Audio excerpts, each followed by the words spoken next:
Seahawks fans, wherever you may be. Thanks for listening to the show. Join your hosts, Bill Alvstad and Keith Myers, as we talk Seahawks football.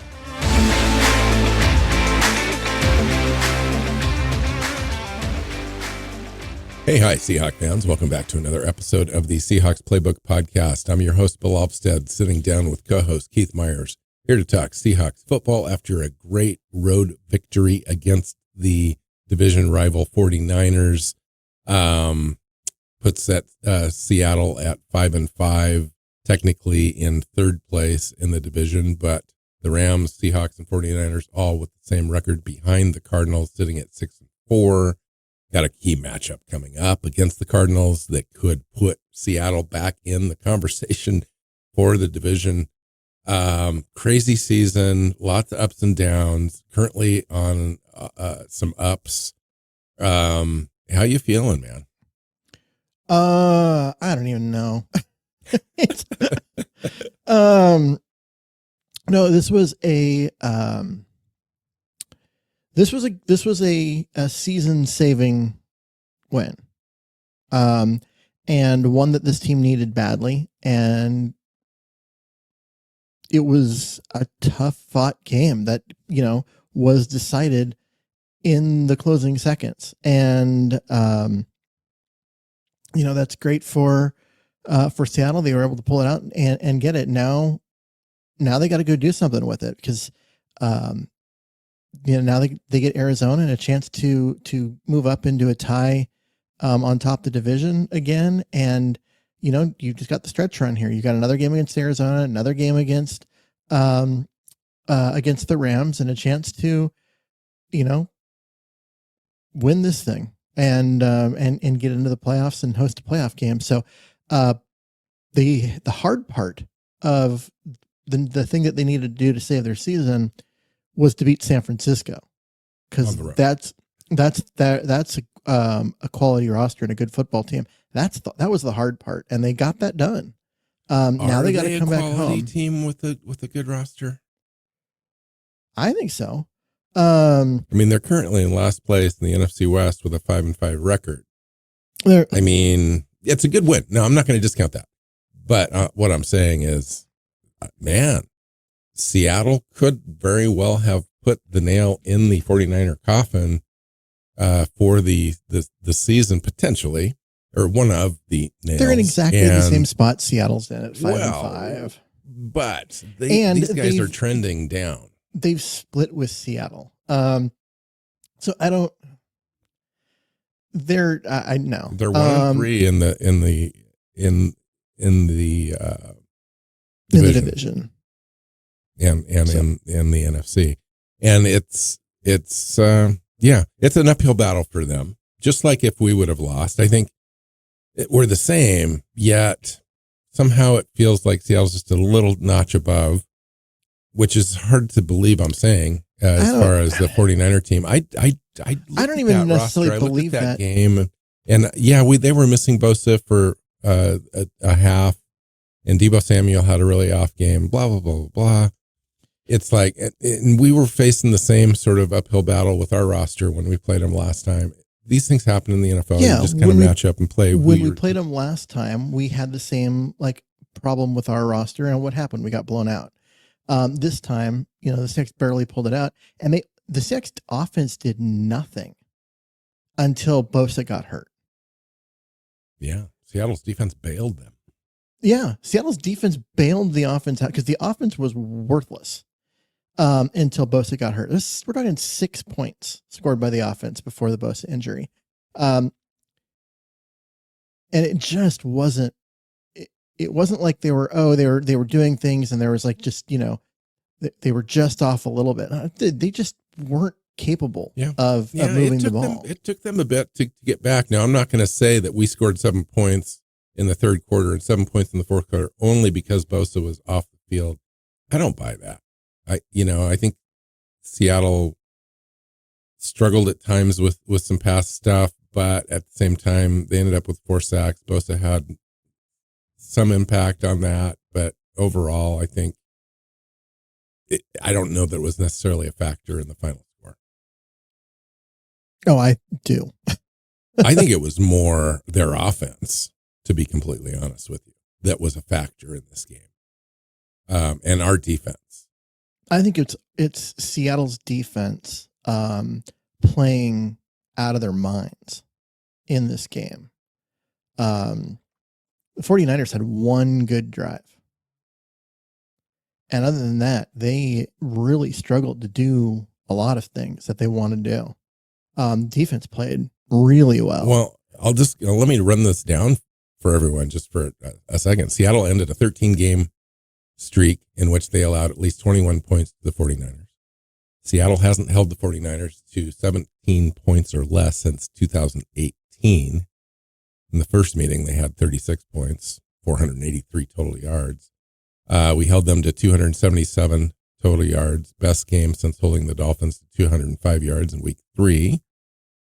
Seattle's secondary only allowed one completion over 14 yards and only allowed 50 yards in total after the catch. Seattle had allowed at least 365 yards in each of their last 6 games. And then, on and on. And it is a good testament. Okay, so a couple of things. So they had a bye. They did some good things during the bye.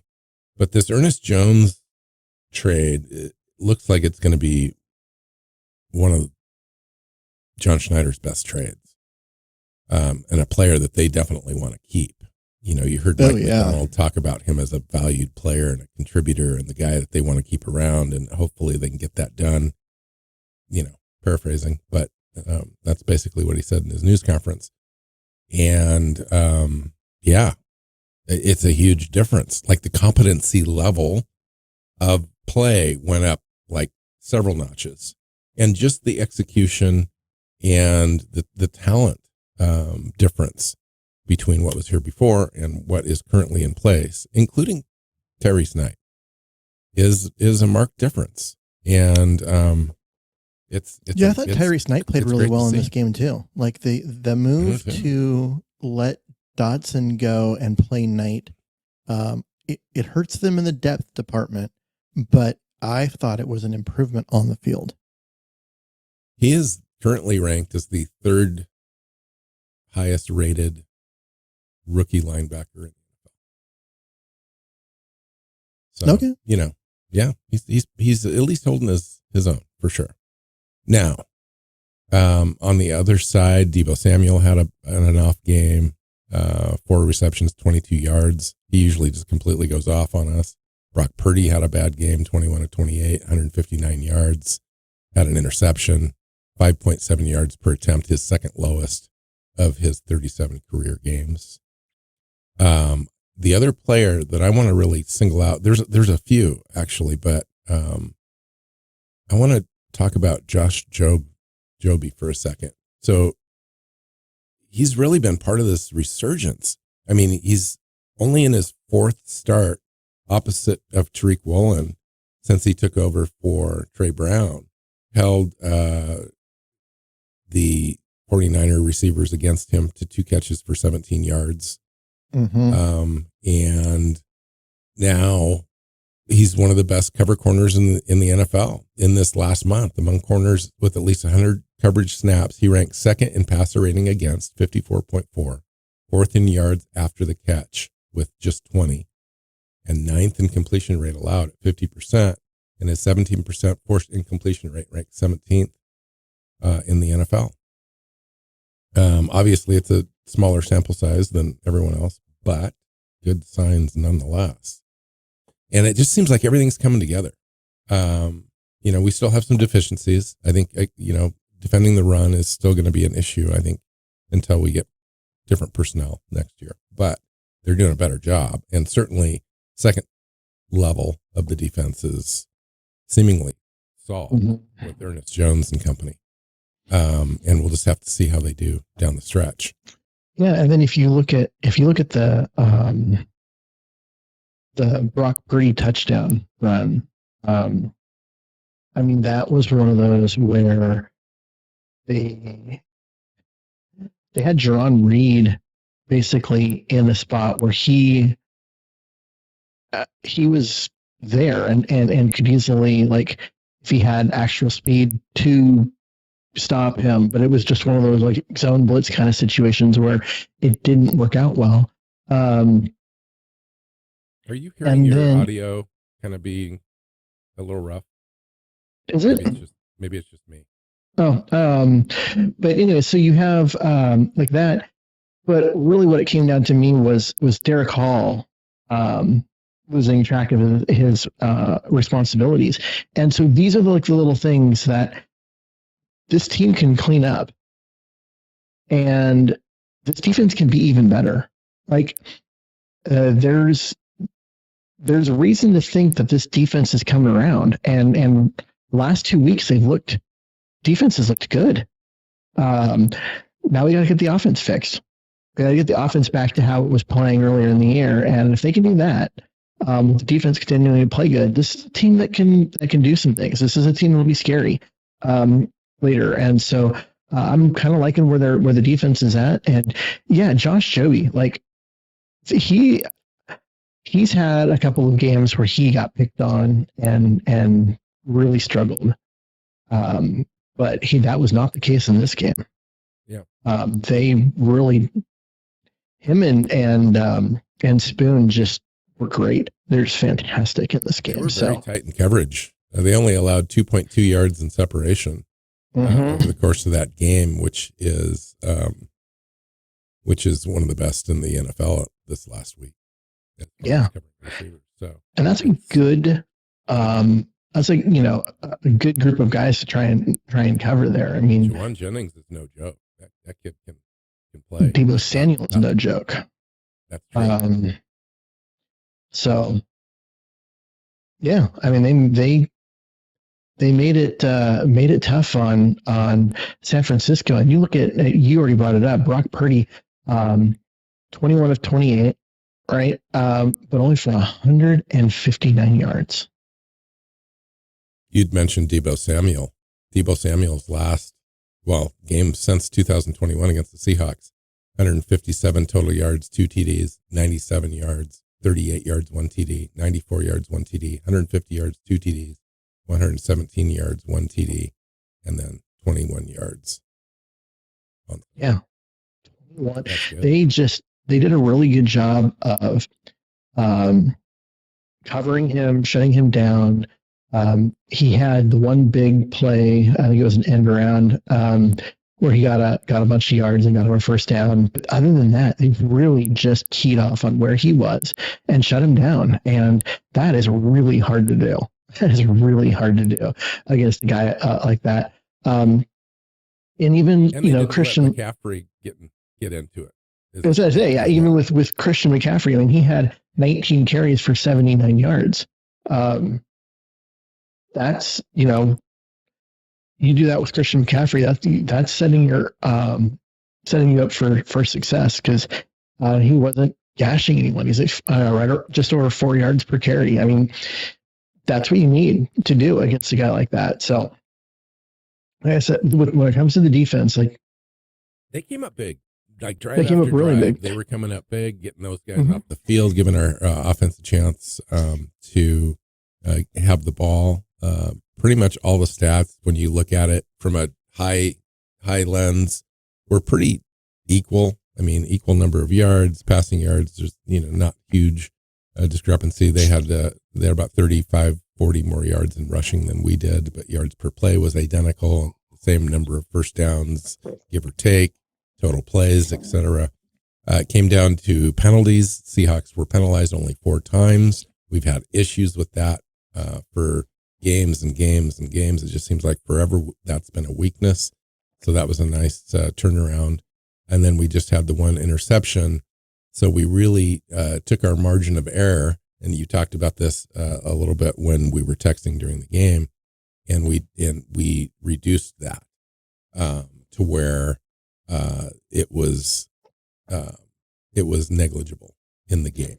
Yeah, because if you can avoid those kind of mistakes, it allows you, right? It gives you more flexibility within a game and still be able to pull out a win. When they were getting dinged 10, 12 times a game for penalties, right? You have to play near perfect in other phases of the game, and they weren't able to do that. 4 penalties, that's definitely, I mean, I don't remember a key defensive hold or pass interference from that game.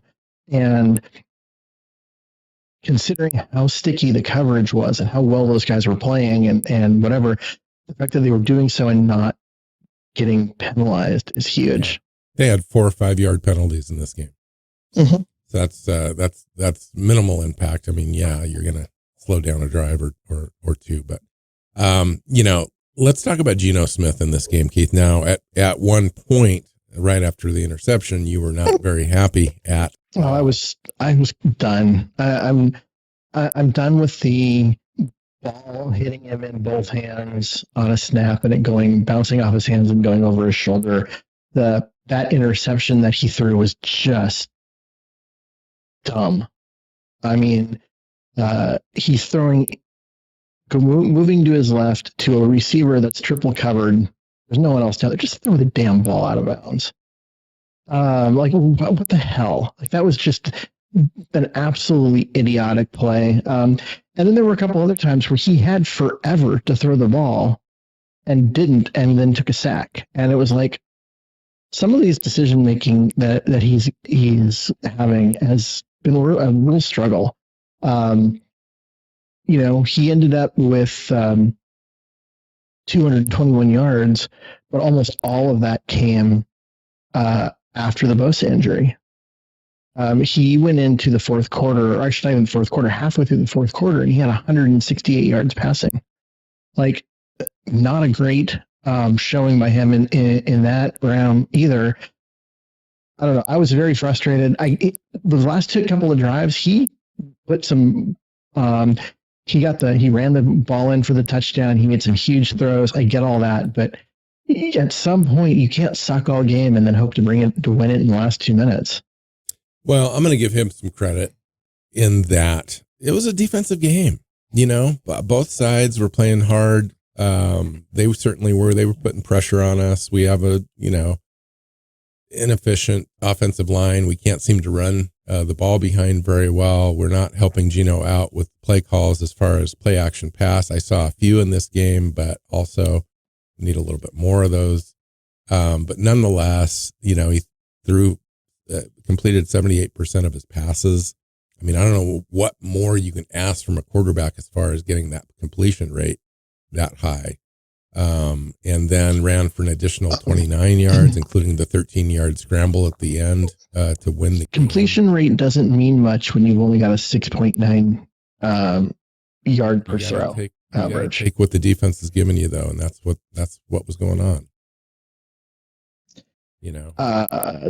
Jackson Okay. Smith and Jigba had another great game. So did DT It can't always be perfect, Keith. I just, it can't always be ideal. You're going to run into games like this.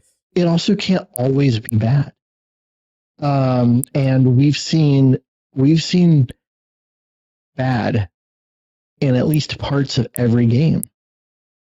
That's so. At some point, we need to see something else. We need him to start making some plays. There needs to be some attention to detail on things like those snaps. And, he needs to be making calls at the line to get them into plays where they can have some success. He's got to have an internal clock and get rid of the ball. Like, there's things that he can do.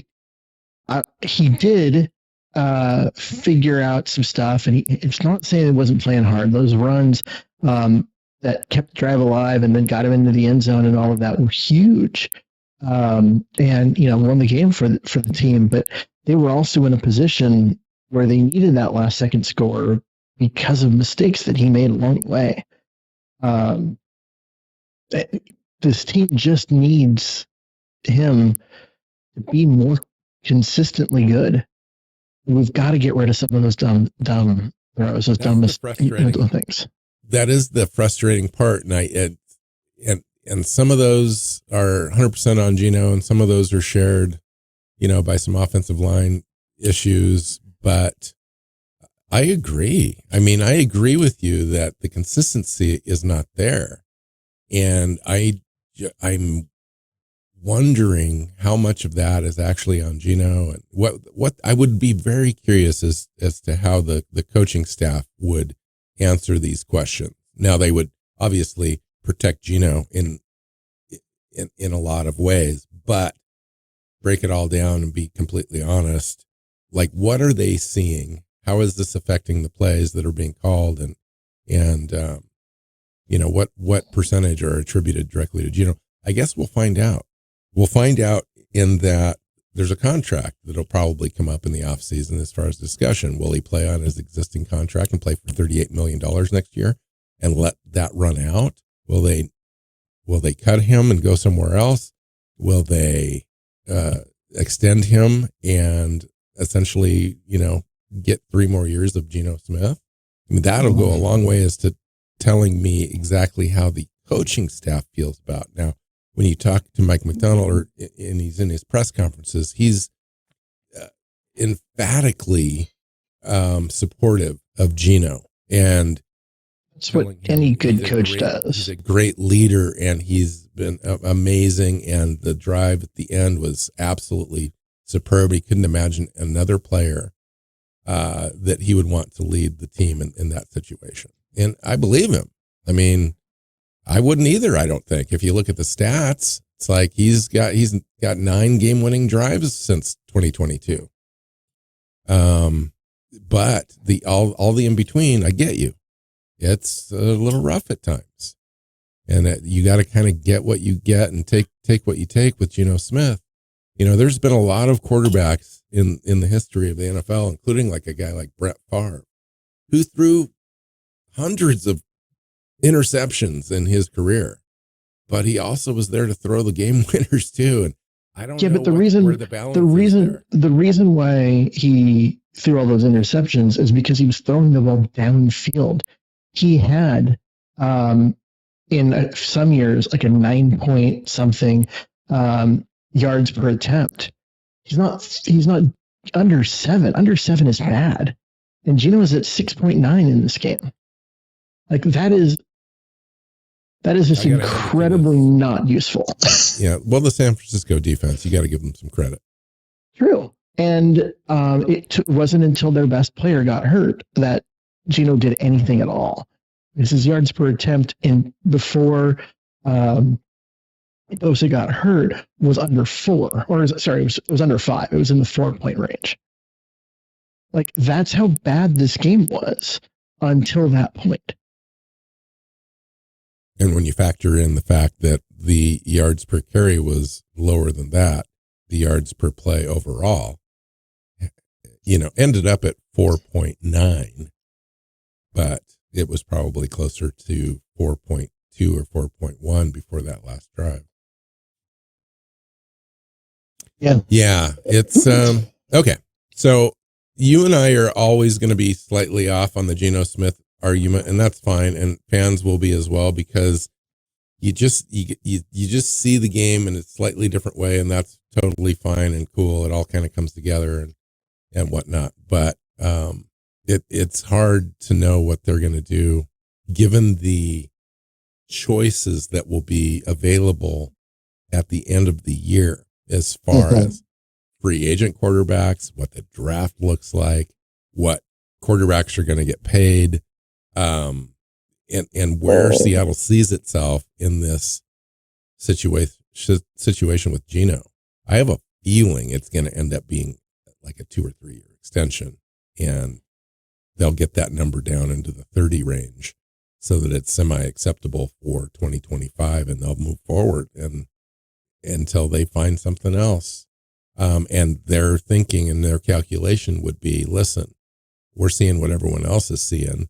If we can get that offensive line to play league average, Geno gets better, mistakes go down, running game improves, offense plays better overall, and the defense, continues to build and grows, and this team is competitive. And yeah, I guess I see it that way too. It's just at what cost? And Geno's 34; he'll be 35 next year. That's the thing is, Tough. is they can fix the offensive line and have things not get better because Gino's declining because of his age. And you Like, don't know exactly when that's going to happen. You got to be careful with that. Agreed. All right, let's turn our attention to the defense because I think we need to highlight a few things. So Witherspoon, Yes, we do. playing out of his mind, 8 tackles, 3 pass breakups yesterday. That equaled his season total, 8 pass breakups, including the tip that led to the Hankins interception. Mm-hmm. Thought he had a great game. Had a game ball from Mike McDonald. Ernest Jones, game high, 13 tackles. What would we be doing without Ernest Jones? Like, that trade was just so monumental and huge. Everyone looked at it as kind of a skeptical situation. And then Dodson went away as well. It's like, but with the proof in the pudding. Without that trade, we'd be talking about quarterbacks available in this next draft. I mean, we would. They would have. They wouldn't have won this game, and they'd be 4-6 and 2 games back, and the losers of 6 of their last 7. Like, we'd be talking about quarterbacks in the next draft. That's what that trade has meant, because it took a defense which was playing really, really bad and turned it around and made it good. He had 6 of his 13 tackles were within the were for 2 or less yards. Yeah. He's out making plays at the line of scrimmage. A penalty on Jonathan Hankins, he would have had 7 close to the line of scrimmage there. This isn't a guy that's he's playing sideline to sideline, et cetera, filling gaps, et cetera. But it wasn't like the year where we had Wagner and lost his name already. Yeah, that went to Miami. Those 2 linebackers. They made a lot of tackles, but they were always 4 yards deep, 4 to 5 yards off the line of scrimmage.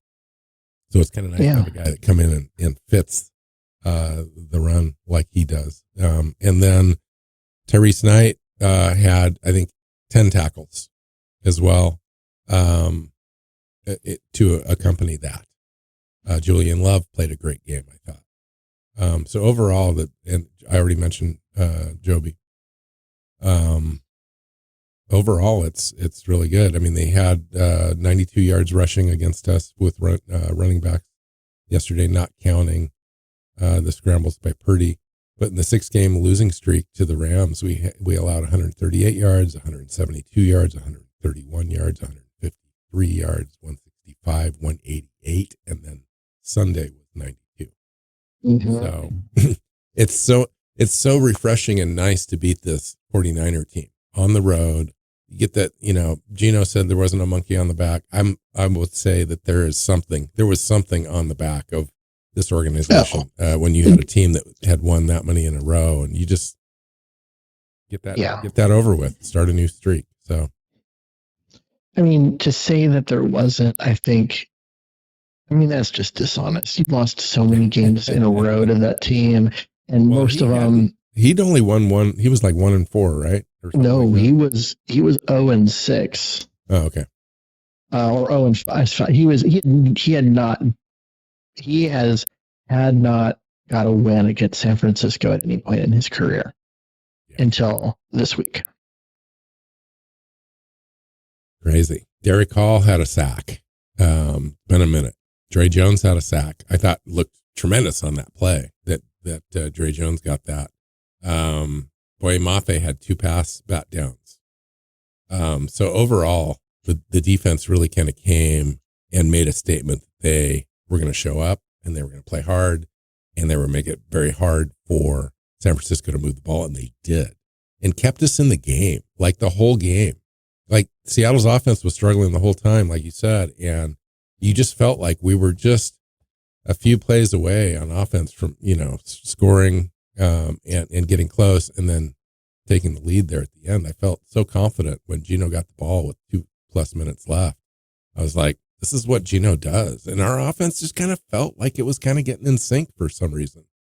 at that moment, and Jigba came up big, and I just thought, that win was a defensive win. Like Gino made that absolutely big play, it was. made that drive happen, no question. He gets all the credit, but that defense made that thing happen. Yeah. Gino did what needed to be happen down the stretch, but the defense gave him the opportunity to do that by just being real good all game. And I'm a little, I'm in a slightly different mindset for you. I kept waiting for the defense to finally get tired and start giving stuff up because the offense was doing nothing. So I never felt like, they were just 1 or 2 plays away on offense. I thought 49ers were 1 and 2 plays away on against Seattle's defense from breaking this game open. But they just never got it. Like the defense just continued to hold and do what they needed to do. San Francisco's given up 3 consecutive fourth quarter games to their division opponents. Yeah, all 3. And that's 3 when a team is kind of going down. Like when they start giving up games like that you normally would get in the past. That's kind of how Seattle started its downfall a couple, 3-4 years ago. We started giving away those kind of games and stuff, and it was just aggravating. Mm-hmm. So the last thing I want to do is I want to talk about Abe Lucas, and I want to talk about Oluwatimi. The PFF grades for those guys. Lucas had a 76.8 grade with a 73.4 pass block grade and a 79 run block grade. Oluwatimi had a 80.8 overall grade, 61 pass block, 86 run block. I thought those guys played good enough. It wasn't perfect, but it made expectations like where they weren't making bad plays. Like it was good enough. We weren't talking about him during the game. I thought Abe Lucas really kind of came forward and had really a good game. I watched him a couple different times on pass blocking sets, and whoever he was up against didn't have a chance. Like he was just a wall. And I was like, wow, I haven't seen that for a minute on that right side. And then Oluwatimi, I saw him get blown back a couple different times.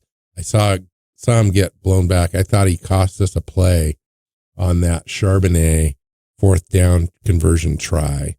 Oluwatimi got blown back about 5 yards, and it impacted the way that the rest of the line blocked on that play. And Oluwatimi's guy originally made room for the next guy over to come down and make that tackle behind the line of scrimmage. So I think if Oluwatimi has a normal block there, that play is successful. I would agree with that. Direct cause for that. But I mean, there's a hole, right? If he holds his own in that spot, then there isn't a hole for the other guy to cut through to get to Charbonnet. And so there, overall though, like you look at his play compared to Connor Williams, did you believe that there was a major step down? There was no step down. There was no change other than the PFF grade. Now I realize we both discount that a little bit. That's what I have in front of me though. It says that he played better than Connor Williams played. Yeah, so, I mean all things being equal, he played pretty darn well. I mean, he had a couple of plays where he kind of gave up a pressure, maybe got blown back a little bit into the backfield and didn't allow our running backs to kind of have anywhere to go. But most of the time he was pretty steady. And I thought that one snap to Gino where it got bobbled was not his fault, unless it was a complete out of sync snap with the snap count. But Gino didn't look ready for it, so I question. You can say that, but every coach came out and said it was on Gino. It wasn't. The rest of the line moved on the snap. It wasn't like the ball went back and no one was ready for it. Everybody was ready for it, but Gino, and Gino had called for it. You look at his, he had called for the snap and then took his eyes off of it and was looking downfield and just yeah. The snap hit him in the hands. This isn't like one of those Connor Williams ones that went up over his head. This one hit him in the hands, and it just popped over his shoulder after it hit him, and it destroyed a drive. Like that's the kind of stuff that's the lack of attention to detail that really bothers me. That I think that this team needs to get fixed. So one of the changes I saw made, and it was a very slight change, was the running back carries under center versus out of shotgun. Yeah. Running back carries Gino under center a lot week more. 6 through 9 was 16%. In week 11, it was 40%. Yeah. Running back rushes in the gun weeks 6 through 9, 71%. Week 11, 24%. So they clearly, and the early pass down percentage didn't change. It was still 58% overall. So the team clearly looked at the under center equation.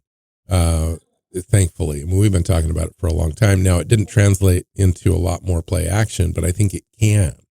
Those sorts of plays allow you to set up that way. And so I'm not sure if they just didn't have a chance to run the plays because we ran 59 total plays. That seems about average. But they didn't run a lot of play action out of that, which is surprising to me. But I liked that change though. Yeah, I like it a lot. Getting Gino up under center is good for this offense, and for a lot of different reasons. But for the running game and play action game, that's a lot of it, and it also allows the team to do more things of rotating Gino out of the pocket and getting him outside, moving the pocket. You can't really do those things from shotgun, and so just by changing the point that the defenders are trying to attack by having the entire pocket move one way or the other, you can generate protection by doing these things, and they just have not even attempted them, in part because he's always in shotgun. So the personnel changes that Mike McDonald and company have made to the defense in between the first time we played them and that game, we acquired Roy Robertson Harris, and Mike Morris and Miles Adams have taken much less snaps. We have acquired Ernest Jones the fourth and traded Jerome Baker.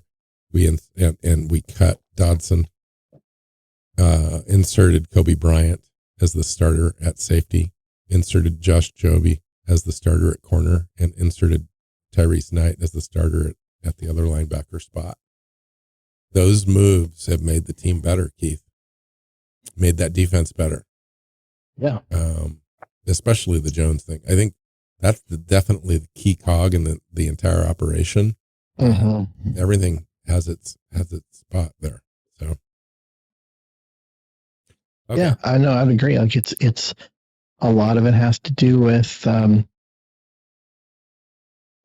playing defense is more than just the right guys and the right talent. It's also about guys doing their job, buy-in, especially against the run. You can't have guys be jumping out of the hole that they're supposed to be, or the gap that they're supposed to be responsible for. And that's what was happening before. And once they got Jones in there, those things kind of went away. And they've gone away. And so we've seen a much better defense because guys are just in position to do what they're supposed to do. And I don't know if that is because of problems at the linebacker spot where they were not making the right calls, or whether it was just because there's so much freelancing by everybody that it just didn't work. But the level of discipline that we're seeing by the front seven and those run fits has been much, much better. And it's something you can build on. I mean, even if this season doesn't end up being successful, and it's really only successful for one team, let's be honest, we have a lot that we can build on in the off season. I was looking at the remaining schedule, Keith, and logic tells me that we've got to win at least 5 more games in order to make the playoffs. 9 wins is not going to do it. 10 wins in the NFC is going to be a hit and miss. It just depends on how things wash out. But 11 wins for sure gets you in. I think 10 wins gets you in, but yeah, we'd have to lose only 1 game to get to 11, and we'd have 2 losses. It depends on where those losses come from. Like if we lose against Arizona twice, no, it's over. It may be hard to come back, or Green Bay, or anybody in the NFC. So we've got Arizona next week, followed by the Jets, who just fired their GM. Their season's done. Arizona after that on the road, then Green Bay, then Minnesota, then Chicago, then the Rams. It's not an easy schedule. This is going to be a gauntlet.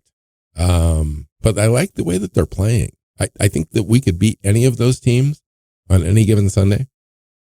And it starts this next week. But I like the change. I like the attitude change. I like the physicality. I like the Ernest Jones thing that kind of brings an identity to that defense. Like, we're not going to let you run on us anymore. I think Mike McDonald's done a decent job on just being the steady, straightforward ship captain in this thing. I know it's not easy. There's a lot of stuff going on, a lot of moving parts on a season like this where you're transitioning. And I've been impressed, really. I mean, we're almost identical to where you've predicted the schedule at the beginning of the year. And given that prediction where you're kind of at 500, Keith, when you're a 500 team, you're going to have ups and downs. You're not everything is going to work. It's going to be kind of disjointed at times and so forth. That's kind of what we've had. But it seems like the last 2 weeks, even though the Rams game was a loss, seemed like we were getting better on the defensive side in particular. Now, the offense is another story, but the defense, I think, had me more worried in general, but I feel better. No, and I there was a time in there where the defense should have had everybody worried because they were just getting carved apart, and they looked like one of the worst defenses in recent memory. But they've got that fixed. Now we got to get the offense working. But when your defense is playing the way that Seattle's has the last couple of weeks, you can win games. And we saw that, this week. Like, that was a game where that level of offensive production usually gets you beat, but the defense kept them in it, and they were able to pull out a win. And, if the offense is, gets back to just a little bit like it was early in the season, this is a team that could really be a team that nobody wants to play come playoff time. All right. Good enough for now. Let's get out of here. We'll come back at the end of the week and preview that Arizona game. Should be a big game. Big game. Both teams are going to want that for sure. Arizona's just up and coming. They've been playing well. Mm-hmm. That'll be a great game, really. All right, let's get out of here. Find Keith somewhere. He doesn't want to be on Twitter anymore, so I need to stop saying that. Yep. Yeah, he's out there though. And I'm going to be get a message to him. You can just get it to me, and then I'll get it to him. How about that works. Find the show on Twitter, on Blue Sky, on your favorite podcast platforms, and YouTube. We've got our own channel. Hit that subscribe button. Give us a like. Give us a comment. Share it. All that good stuff. So until we see you next time, go Hawks. Seahawks Playbook podcast listeners, thanks for joining us for another edition of the show. You can find us on Twitter. Bill is at NW Seahawk, Keith is at Myers NFL, and the show is at Hawks Playbook. You can listen and subscribe to the show at SeahawksPlaybook.com.